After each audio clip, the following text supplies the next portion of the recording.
Guys welcome back Shiva vibes. Devara Japan release గురించి చాలా మాడుకున్నాం. ఇంకేంటయ్యా మళ్ళీ నిన్న రిలీజ్ అయిపోయింది. సో కలెక్షన్ గురించి కూడా మాడుకోవాలి కదా. ఎంత కలెక్ట్ చేసిందో, బోర్లో పడిందా, పైకి లేచిందా, లేకపోతే ఏ సినిమా రికార్డులు బద్దలు కొట్టింది, అసలు సినిమా కొన్ని సినిమాలు దరిదాపుల్లోకైనా వచ్చిందా, అండ్ మన సౌత్ ఇండియా సినిమాల్లో రిలీజ్ అయిన సినిమాల్లో జపాన్లో ఏ ప్లేస్ లో ఉంది ఇప్పుడు దేవరా అనేది ఇప్పుడు క్లియర్ గా మనం మాడుకోవాల్సిందే. Yes, perfect. సో మొత్తానికైతే కొన్ని లీస్ట్ అయితే వచ్చేసాయ్యా. Premier plus day one collections ఎంత అని దేవర నుంచి అయితే. సో మొత్తానికైతే చాలా వరకు అక్కడ వెబ్సైట్ ఇప్పుడు మనకి ఇక్కడ ఎలాంటి ఛానల్స్ రేటింగ్ ఇస్తాయో, ఐఎండిబి ఇలాంటి కొన్ని ఛానల్స్ ఉంటాయి కదా, ఆంధ్ర బాక్స్ ఆఫీస్ అలాంటి ఛానల్స్. సో మొత్తానికైతే అవి ఇక్కడ మనకి ఒక రేటింగ్ అనేది ఇస్తాయి. సో వాటిని చూసి మనం వెబ్సైట్లు చూసి వెళ్తాం సినిమాలకి. సో అక్కడ కూడా జపాన్లో కూడా కొన్ని ఛానల్స్ ఉంటాయి అనమాట. ఆ ఛానల్స్ వెబ్సైట్ లో పెట్టింది ఏంట్రా అంటే చాలా వరకు చాలా పాజిటివిటీ, అంటే హిట్, పెద్ద హిట్ సినిమా అలాగా పెట్టారనమాట. ఒక్కొక్కటి 5 పాయింట్స్కి అయితే 4.2, 3.88, 4.5 ఈ రేంజ్ లో పెట్టారనమాట. అసలు మన తెలుగులో కూడా ఈ రేంజ్ ఎవడు పెట్టలేదు, అసలు 4 దాటలేదు.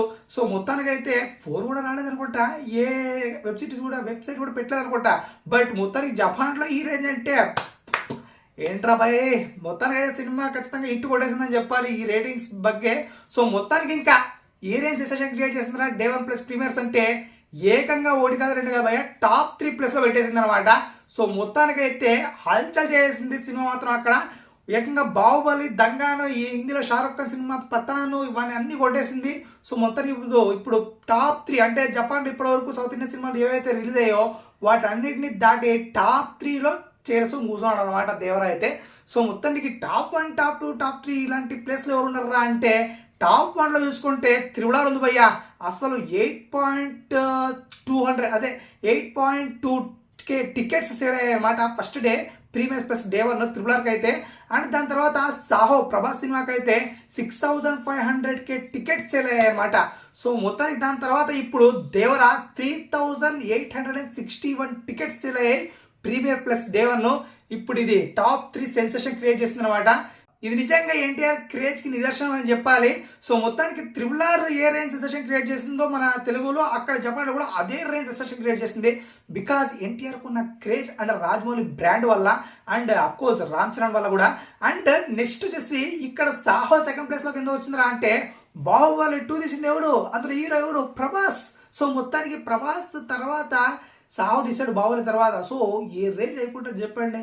జపాన్లో కుమ్మ అవుతూ పడేశాడు. డే 1 ప్లస్ ప్రీమియర్స్ టికెట్స్ అయితే 6,500 టికెట్స్ పెట్టి సెన్సేషన్ క్రియేట్ చేశాడు. ఇప్పుడు దాని తర్వాత అంతటి రేంజ్ కలెక్షన్స్ అయితే 3,861 టికెట్స్ సేల్స్తో ఆధారగొట్టాడు ఎన్టీఆర్ అయితే. సో మొత్తానికైతే ఇప్పుడు మరి ఏ రేంజ్ సెషన్ క్రియేట్ చేయబోతుందో ఫుల్ రన్లో చూడాలి మళ్ళీ.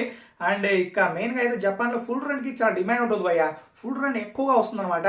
సో చూద్దాం ఏ రేంజ్లో ఆగుతుందో వెళ్ళి, అండ్ ఎంత కలెక్ట్ చేస్తుందో.